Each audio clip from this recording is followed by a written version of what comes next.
भ्यो ददाति श्रियं वसाना अमृतत्वमायन् भवान् सत्यासामिदामितद्रौ श्रिय एवैनन्दच्छ्रियामा ददाति सन्दतमृजावषट्कृत्यौ सन्दत्यै सन्धीयते प्रजया पशुभिर्य एवं वेद यस्मिन् ब्रह्माभ्यजयत् सर्वमेतत् अमुञ्जलोकमिदमुज सर्वम् तन्नो नक्षत्रमभिजित्विजित्य श्रियं दधात्वरुणीयमानाम् अहे बुद्धियमन्द्रं मे गोपाय यं ऋजयस्त्रयीविदा विदुः रुजः सामानि यजोगुंसि सा हि श्रीरमृता सदा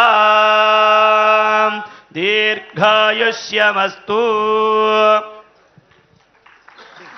न भूतो न भविष्यती असा हा देखणा सोहळा आणि त्याचे आपण सगळे साक्षीदार.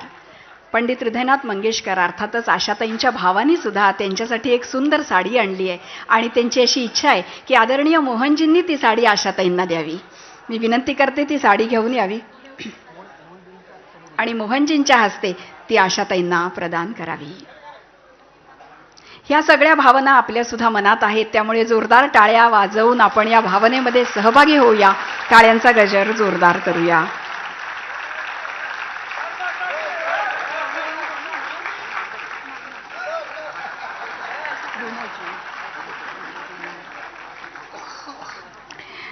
आणखीन एका महत्त्वाच्या सोहळ्याकडे मी आपल्याला नेणार आहे. मान्यवरांना विनंती आपण स्थानापन्न व्हावं. विमोचनाकडे मी आपल्याला नेणार आहे. स्वरस्वामिनी आशा या पुस्तकाचं विमोचन. त्याआधी या पुस्तकामध्ये आशाताईंनी आपल्या सगळ्यांसाठी म्हणजे ज्या रसिकांनी आशाताईंवर प्रेम केलं त्यांच्यासाठी एक सुंदर पत्र लिहिलंय. ते पत्र आशाताईंची भावना म्हणून मी आपल्याला आधी वाचून दाखवते. आशाताई लिहितात, मला 90 वर्षापर्यंत जिवंत ठेवणाऱ्या माझ्या रसिक बंधू भगिनींना माझा सप्रेम नमस्कार.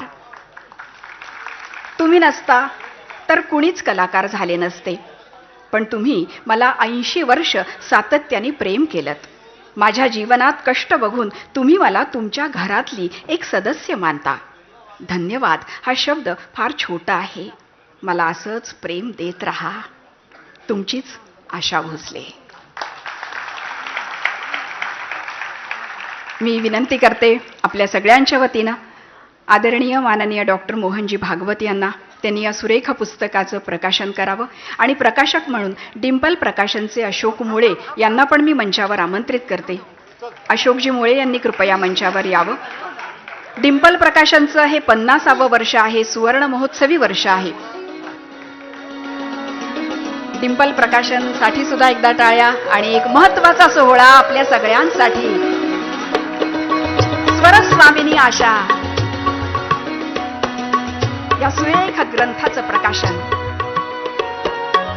राष्ट्रीय स्वयंसेवक संघाचे परमपूजनीय सरसंघचालक डॉक्टर मोहनजी भागवत यांच्या शुभ हस्ते.